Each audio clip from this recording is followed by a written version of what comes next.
عليه ونعوذ بالله من شرور أنفسنا ومن سيئات أعمالنا من يهده الله فلا مضل له ومن يضلله فلا هادي له ونشهد أن لا إله إلا الله وحده لا شريك له ونشهد أن سيدنا ومولانا محمدا عبده ورسوله صلى الله عليه وعلى آله وأصحابه وبارك وسلم تسليما كثيرا كثيرا اما بعد.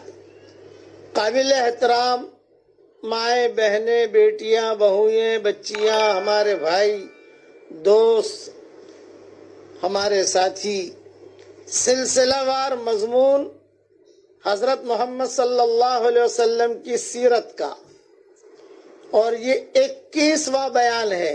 آج 21ویں رات ہے اور 21واں بیان ہے حضور صلی اللہ علیہ وسلم کی سیرت کے سلسلے میں.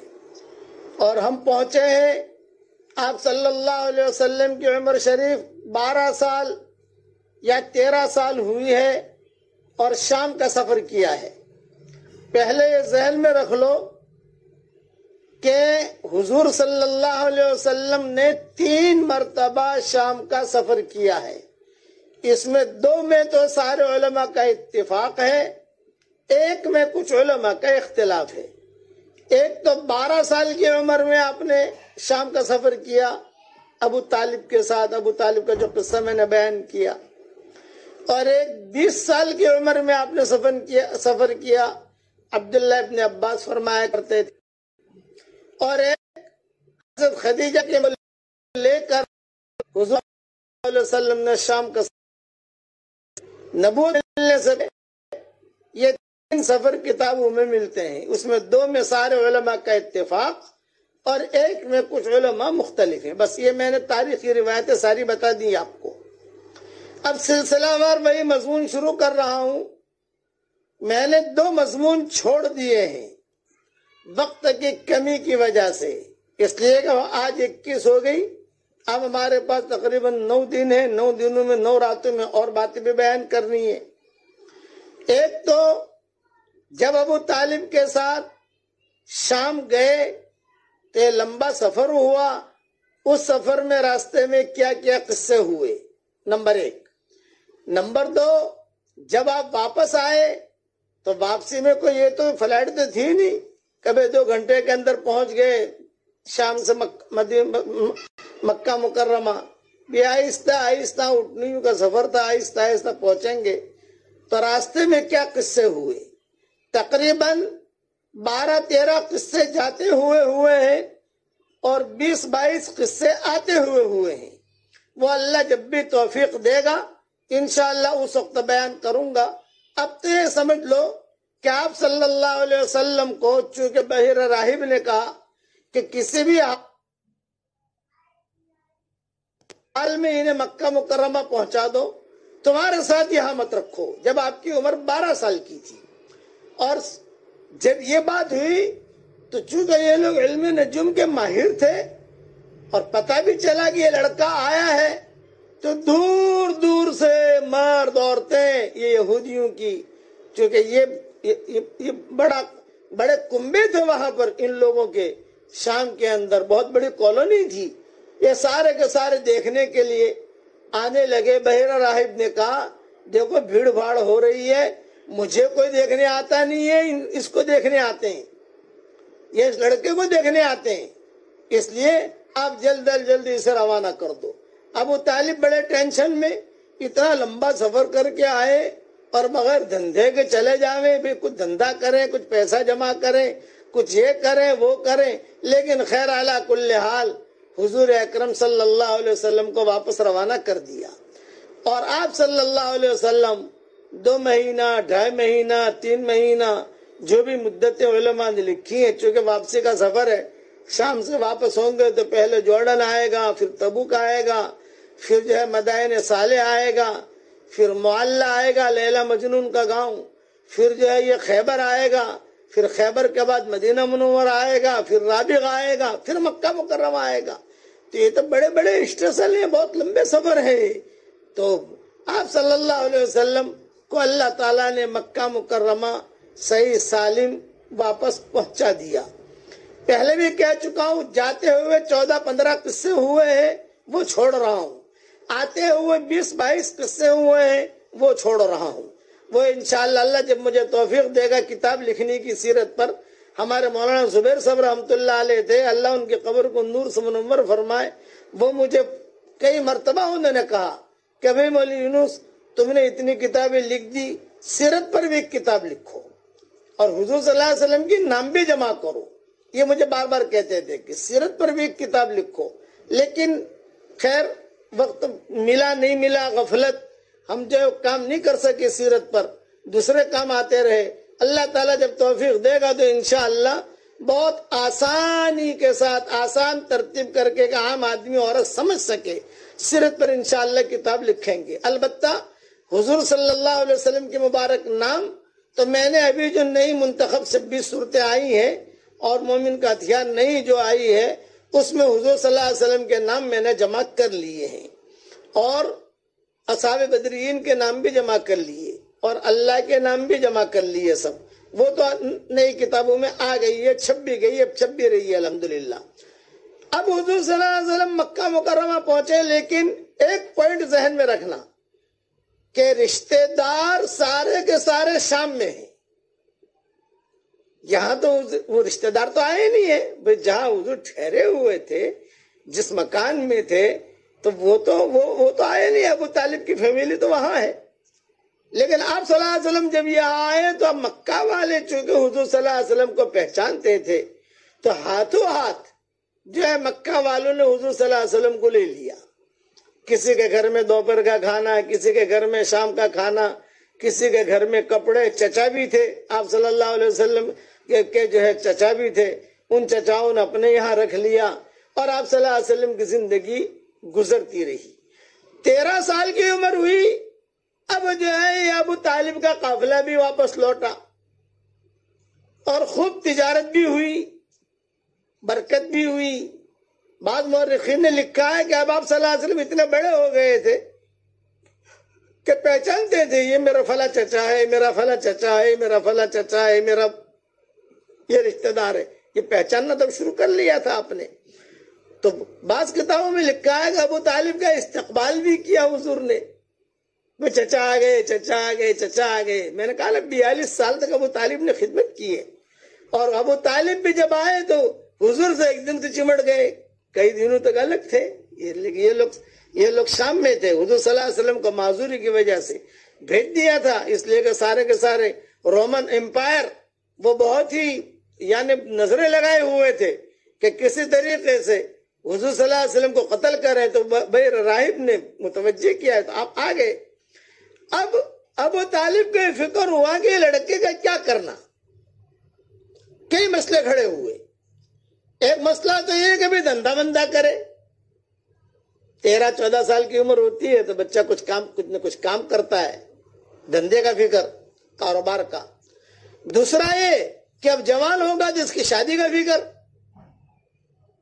یعنی یہ چیزیں مکان کا فکر جو بچوں کے ساتھ ہوتی ہے. یہ فکریں عبد المطلب نہیں، سوری بڑھاپے کی وجہ سے وہ نام آ گیا میرے ذہن پر، میرے زبان پر. ابو طالب یہ فکریں کرتے تھے اور اپنے بھائیوں سے پوچھتے تھے. بھائیوں میں حارث ہے، یہ بڑے تھے، زیادہ اہل رائے یہی تھے. اسی طریقے سے حضرت عباس ہے، ابو لہب ہے، ابو لہب کی باندی صوفیہ جو ہے اس نے بھی حضور صلی اللہ علیہ وسلم کو دودھ پلایا تھا تو وہ بھی گویا کے ساتھ کبھی کبھار ام ایمن سے پوچھ لیتے تھے کہ بھائی اس کو کون سے دھندے میں لگانا. عام طور سے مکہ والوں کا جو دھندا ہوتا تھا وہ دو چیزیں کرتے تھے. جوان جو بچے ہوتے تھے ایک تو بکریاں چراتے تھے کہ جاؤ بھی بکریاں چراؤ، تو اس پر جو 1 قیرات 2 قیرات 3 قیرات یہ اس زمانے کے پیسے ہوتے تھے، وہ پیسے ملتے تھے ان کو. دوسرا کہ کسی کے ساتھ پارٹنرشپ کرتے تھے. تو آپ صلی اللہ علیہ وسلم کو خود شوق ہوا کہ چلو میں کچھ دھندا کروں. تو انہوں نے ایک یعنی بعد میں جا کر وہ صحابی بھی بن گئے، بلکہ حضور صلی اللہ علیہ وسلم کے پارٹنر 3 رہے ہیں، یہ ذہن میں رکھنا۔ ایک عبداللہ ابن ابی الحمزہ، دوسرا عبداللہ ابن سائب، اور تیسرے اور ہیں جن کا نام مجھے یاد نہیں اس وقت میں۔ ان 3 کے ساتھ جو ہے یعنی حضور نے تجارت کی ہے۔ ہاں، تیسرا نام بھی آ گیا، قیس ابن سائب، عبداللہ ابن ابی حمزہ اور عبداللہ ابن سائب اور قیس ابن سائب، ان تینوں کے ساتھ حضور نے دھندا کیا ہے۔ کون سے عمر میں؟ یہ عمر ذہن میں رکھنا، 13 سال سے لے کر 22 سال تک کی عمر میں ان کے ساتھ کاروبار کیا، کچھ چیزیں لی، کوئی چیزیں بیچی، کوئی چیزیں یہ کیا، یہ حضور بعد میں شادی کے بعد بھی حضور صلی اللہ علیہ وسلم کاروبار کرتے رہے۔ ایسا نہیں ہے کہ حضرت خدیجہ کے مال پر زندگی گزارتے رہے۔ آپ سمجھے نا، اللہ معاف فرمائے، آج کل میرے کو کوئی گھر داماد نہیں بنے۔ کیا ہمارے یہاں گھر داماد ہو جاتا ہے نا، کبھی گھر جمائے کہ کچھ بھی ہے، مطلب بیوی مالدار ہے، بیوی پیسہ لائی ہے، بس عیش کرو، مزے کرو، نہیں۔ حالانکہ آپ صلی اللہ علیہ وسلم کی شادی خدیجہ سے ہوئے، خدیجہ بہت بڑی مالدار تھی، پھر بھی حضور صلی اللہ علیہ وسلم لگتے تھے، کام کرتے تھے، جاتے تھے۔ وہ تو شادی کے بعد کے قصے آئیں گے، میں بھی ایک قصہ بیان کر رہا ہوں آپ کو۔ پھر کبھی کبھار خرچے کو ضرورت پڑتی تو حضور جو ہے وہ بکریاں بھی چرا لیتے تھے، اس کے بھی قصے ہیں۔ جیب خرچی نکالنا ہے تو کبھی کبھی ابو طالب کہتے کہ فلاں خاندان کی جو ہے تم، تو آپ صلی اللہ علیہ وسلم جب بکریاں چراتے تھے اس کے 1-2 قصے بیان کر دوں میں۔ آپ کسی کے ساتھ معاملہ کرتے، بھئی تیری اتنی بکریاں ہیں، میں چراؤں گا، کتنے پیسے دے گا؟ تو وہ کہتا کبھی 2 قیراط، آپ کہتے کہ ٹھیک ہے، تو حضور صلی اللہ علیہ وسلم اس کی بکریوں کو لے کے چلتے۔ لیکن چونکہ آپ امین تھے، لوگوں کی بھلائی آپ کے دل میں تھی، تو آپ چلتے چلتے اس کی بکریاں تو لے لی۔ کوئی بیوہ ہے، اس کی بکریاں بھی لے، تیری بکریاں دے دے، میں فری چرا دوں گا، میں تو جا ہی رہا ہوں، تیرا بھی کام بن جائے گا۔ کوئی یتیم ہے تو اس کی بکریاں لے لی، یعنی کئیوں کے کام ایک ساتھ کر دیے۔ کیا کرتے؟ آپ جب بہت تھک جاتے تو عبداللہ بن جدعان، یہ بڑے مالدار میں آتا ہے، ان کا بہت بڑا بنگلہ تھا، عبداللہ بن جدعان کا بہت بڑا، اور بہت خیال کرتے تھے لوگوں کا۔ ان کا نام آتا ہے عبداللہ ابن جدعان۔ یہ رشتے میں حضرت عائشہ رضی اللہ تعالیٰ عنہ کے چچا زاد بھائی تھے۔ تو ایک مرتبہ حضرت عائشہ نے خود نے حضور صلی اللہ علیہ وسلم سے عرض کیا کہ یا رسول اللہ، ابن جدعان نہایت مہمان نواز تھا، لوگوں کو بہت کھلایا کرتا تھا، کیا قیامت کے دن ابن جدعان کو کچھ نفع دے گا؟ آپ نے فرمایا نہیں، نفع نہیں دے گا، اس لیے کہ اس نے یہ نہیں کہا رب اغفر لی خطیئتی یوم الدین، اے اللہ میرے گناہ کو معاف فرما، میرے قیامت کے دن میرے گناہ کو معاف فرما، یہ اس نے کبھی نہیں کہا۔ یعنی اس نے کبھی بارگاہ خداوندی میں اپنے گناہوں کی بخشش کی استدعا اور درخواست نہیں کی۔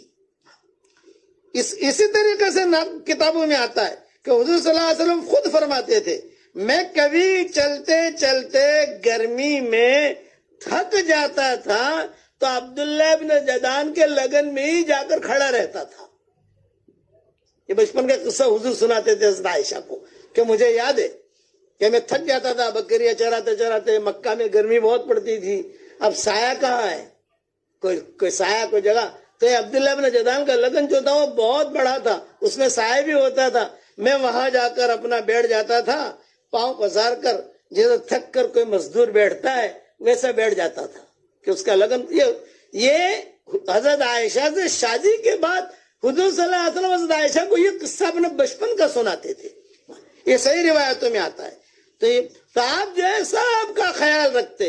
اچھا کچھ لوگ ایسے بھی ہوتے کہ جو بکریاں دیتے چرانے کے لیے کہ 2 قیراط دیں گے، رات کو جب آتے بھائی 2 قیراط دو، تمہاری ہماری بات ہوئی ہے، بکریاں لو، وہ کہتے کہ آج نہیں ہے کل آنا۔ تو آپ صلی اللہ علیہ وسلم کہتے اچھا ٹھیک ہے کل آؤں گا، تو کل بھی آئے بھی آج میں نہ تمہارا وہ کیا ہو دو، تو پھر آپ صلی اللہ علیہ وسلم بار بار نہیں جاتے۔ یعنی ایسے ہیرا پھیری کرنے والے لوگ تو ہر دور میں ہوتے ہیں، اور ہمارے دور میں تو کچھ زیادہ ہی ہے۔ اس دور میں تو ہیرا پھیری کرنے والوں سے دنیا بھری ہوئی ہے، مخلصین بہت کم ملیں گے۔ آج کا جو سبق میں نے ریکارڈ کرایا ہے، سبق درس قرآن نمبر 109، یہ ضرور سن لینا کہ شیطان کے ساتھی بہت ملیں گے، رحمان کے ساتھی کم ملیں گے، قلیل من عبادی شکور۔ اس لیے درس قرآن نمبر 109 یہ ضرور سننا، یہ اس میں نے سارے اشارے کیے۔ تو حضور صلی اللہ علیہ وسلم کہتے کوئی بات نہیں، چھوڑ دیتے۔ ابو طالب کبھی کبھی پوچھتے بھئی پیسہ دیا کہ نہیں اس نے؟ یہ کہا چچا میں نے تو بکریاں چرا لی، سب کچھ ہو گیا، اب وہ پیسہ نہیں دے رہا ہے تو میں کیا کروں؟ لیکن چونکہ ابو طالب کا ایک مقام تھا تو ابو طالب کہتے اچھا میں جا کے وصول کرتا ہوں۔ حضور خود منع کرتے، نہیں چھوڑ دو اس کو، کوئی بات نہیں۔ حضور صلی اللہ علیہ وسلم نہیں مانگتے تھے۔ یہ بکریاں چرانے کے بہت قصے حدیثوں میں آتے ہیں، اسی لیے حضور صلی اللہ علیہ وسلم فرماتے تھے کسی جگہ، حضرت جابر کہتے ہیں رضی اللہ تعالیٰ عنہ، کسی جگہ ہم سفر میں تھے تو حضور صلی اللہ علیہ وسلم نے کہا دیکھو بھئی یہ درخت ہے، اس میں جو پھل ہے نا یہ بہت جو کالا ہو وہ لاؤ، کالا بہت میٹھا ہوتا ہے، یہ حضور نے فرمایا۔ تو صحابہ نے کہا کہ حضرت آپ کو کیسے پتا چلا؟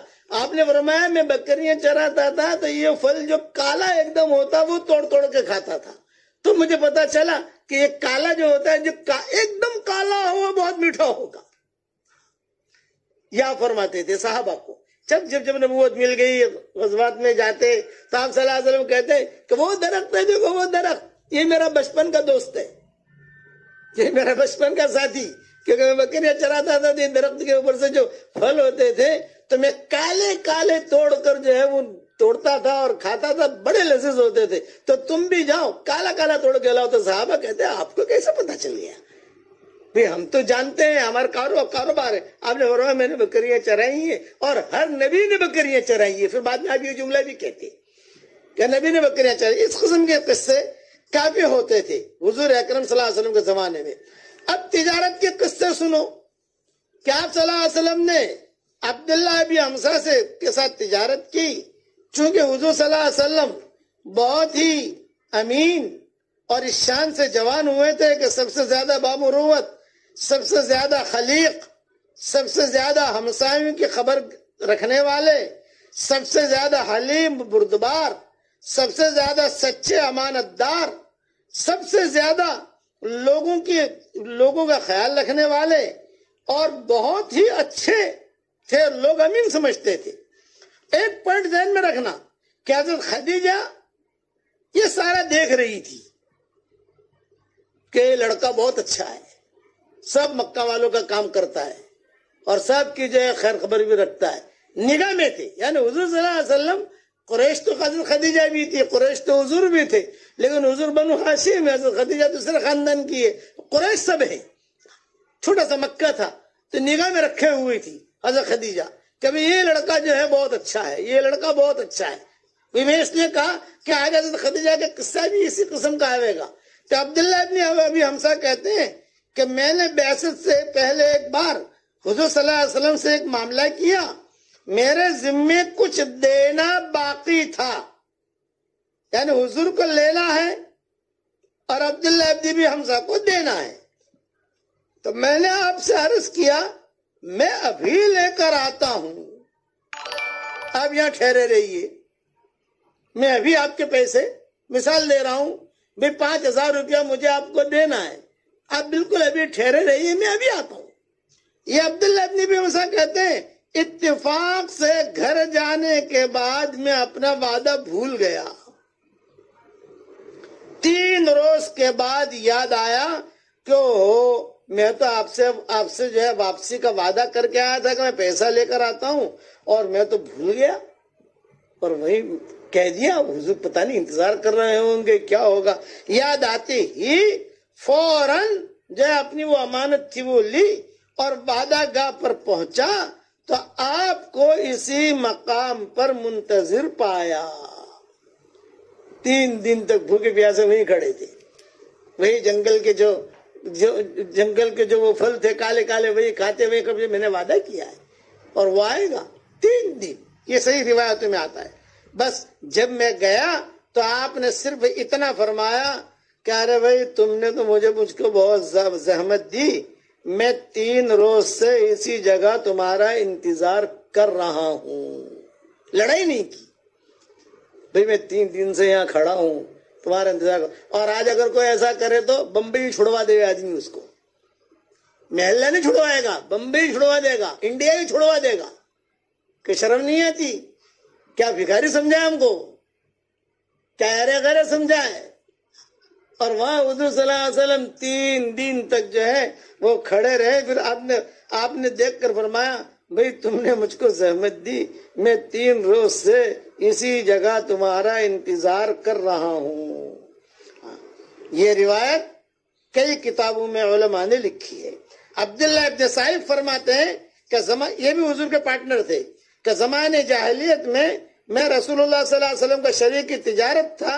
جب میں مدینہ منورہ حاضر ہوا تو آپ نے خود نے فرمایا مجھ کو پہچانتے بھی ہو؟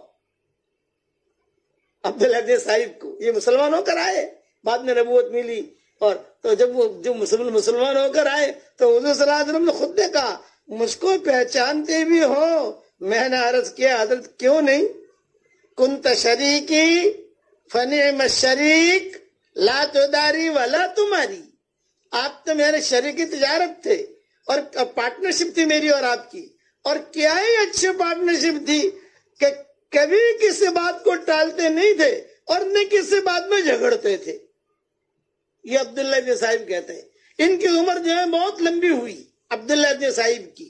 مکہ مکرمہ میں ان کا انتقال ہوا، مکہ میں رہا کرتے تھے کہ حضور کے پارٹنر تھے. پارٹنرشپ پھر ختم ہو گئی، پھر حضور صلی اللہ علیہ وسلم کو اللہ نے نبوت دے دی، پھر تو آپ صلی اللہ علیہ وسلم کا سارا معاملہ ہی جو ہے دوسرا ہو گیا. لیکن عبداللہ ابن صائب کو حضور صلی اللہ علیہ وسلم بہت آگے بلاتے بھی، میرا پارٹنر تھا زمانے جاہلیت میں نے اس کے ساتھ پارٹنرشپ کی ہے. مکہ میں رہا کرتے تھے. مکہ ہی میں عبداللہ ابن زبیر کے زمانے خلافت میں ان کا انتقال ہوا ہے، اور عبداللہ ابن عباس نے ان کی جنازے کی نماز پڑھائی ہے. یہ عبداللہ ابن ابی صائب یہ ان کا پارٹنر تھے. اسی طریقے پر قیس ابن صائب مخزومی فرماتے ہیں کہ زمانے جاہلیت میں رسول اللہ صلی اللہ علیہ وسلم میرے پارٹنر تھے اور بہت اچھے بہترین پارٹنر تھے. کبھی جھگڑتے نہیں تھے، کسی قسم کا مناقشہ نہیں کرتے تھے. اور رمضان یہ قیس ابن صائب جو ہیں یہ فرماتے ہیں کہ جب ان کی عمر 120 سال کی ہو گئی تو انہوں نے خود حضور سے کہا کہ حضرت اب میری عمر، یعنی پارٹنرشپ تھی، حضور کے پاس آئے اور تعلقات تو تھے پرانے. حضور صلی اللہ علیہ وسلم پرانے تعلقات خوب نبھاتے تھے. ہمیشہ یاد رکھنا وہ مرد اور وہ عورت ہمیشہ کامیاب بنیں گے جو رشتہ داریاں اور دوستیاں نبھائیں گے، اور جو رشتہ داریاں اور دوستیں نہیں نبھائیں گے وہ میدان میں آگے نہیں چل سکتے. حالانکہ حضور کو تو اللہ نے اتنا اونچا درجہ دیا، لیکن یہ قیس ابن صائب آتے تو حضور کہتے آؤ آؤ بیٹھو بھئی میرا پارٹنر ہے. عبداللہ ابن ابی صائب آتے آؤ بھئی آؤ بیٹھو بیٹھو اکرام کرتے. تو یہی قیس ابن صائب جو ہے یہ حضور اکرم جب ان کی عمر 120 برس کی ہوئی اور روزہ رکھنے کی طاقت نہ رہی تو حضور سے آ کر کہا کہ حضرت اب تو میری عمر 120 سال کی ہو گئی ہے، اب میں روزہ نہیں رکھ سکتا ہوں. تو ان کے یعنی حضور کے پارٹنرشپ کے یعنی یہ قیس ابن صائب پر یہ آیت قرآن کی نازل ہوئی وَعَلَى الَّذِينَ يُطِيقُونَهُ فِدْيَةٌ طَعَامُ مسکین. کبھی کوئی اگر روزہ نہ رکھ سکے تو کوئی بات نہیں، ایک مسکین کا کھانا کھلا دو. یہ آیت نازل ہوئی.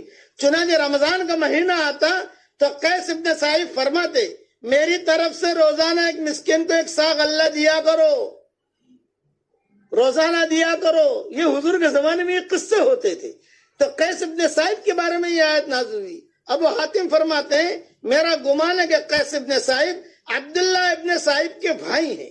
چنانچہ روایت کہ دونوں بھائی جو ہے یہ آپس میں یہ برابر جو ہے حضور کے ساتھ تجارت کرتے ہیں. بات کرتا بھائی اچھے ہوتے ہیں نا. یعنی عبداللہ ابن صائب نے بھی پارٹنرشپ کی اور قیس ابن صائب نے بھی پارٹنرشپ کی. چنانچہ کہتے ہیں کہ قیس ابن صائب فرمایا کرتے تھے کہ رسول اللہ صلی اللہ علیہ وسلم صبح کی نماز اس وقت پڑھا کرتے تھے جب آسمان پر روشنی پھیل جاتی، اور ظہر کی نماز آفتاب کے ڈھل جانے کے بعد پڑھتے.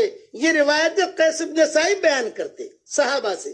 اور ساتھ میں آہستہ سے کہتے میرے پارٹنر ہیں، میں نے پارٹنرشپ کی ہے ان کے ساتھ.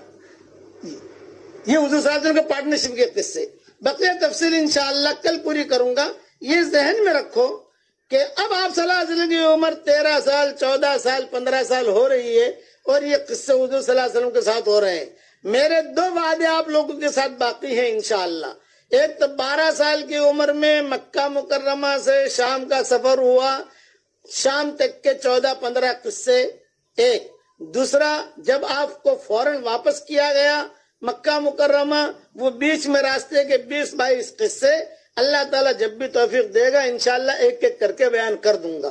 اب جو ہے یہ فتوی سن لو مفتی صاحب سے.